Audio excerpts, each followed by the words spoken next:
ससुरा जाए से पहिले ओढ़ा द कफन हमके। ससुरा जाए से पहिले ओढ़ा द कफन हमके। तोरा बिना जियबो नया गहर हो कि न के पीले हम जहर हो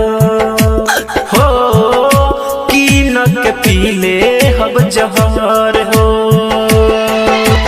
ससुरा जाए से पहिले उड़ा द कफन हमके।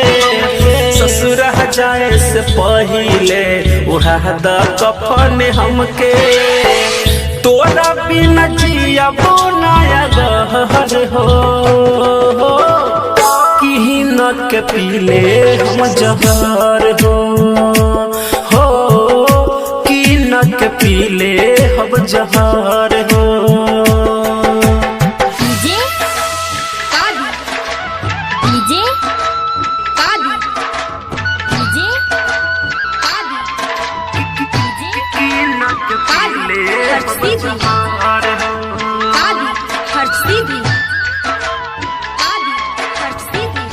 सावन रिकॉर्डिंग स्टूडियो लाल बेगी।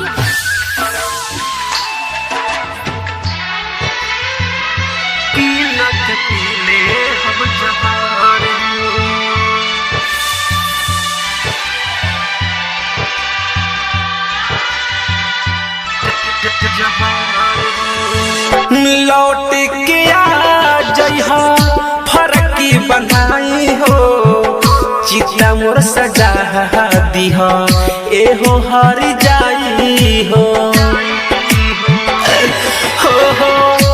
लौट के आ जइहा फरकी बनाई हो। चिता मोर सजा दीह एहो हर जाई हो। दे दीह कफन सुनय सनम। दे दीह कफन सुनय सनम। जाइब हम तक नगर हो कि न के पीले हम जहर हो कि न के पीले हम जहर हो।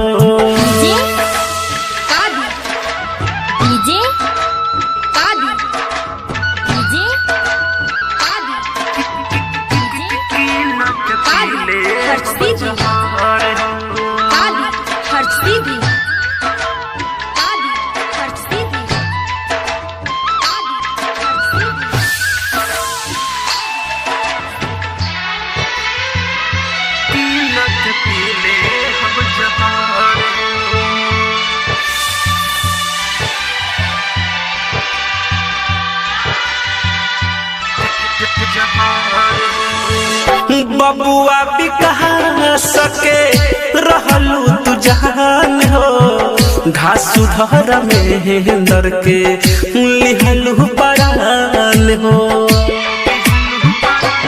एहो बबुआ भी कहा सके रहलू तू जान हो। घासु धर में दर के लिहलू परान हो। बिही में कसावन हावे पावन।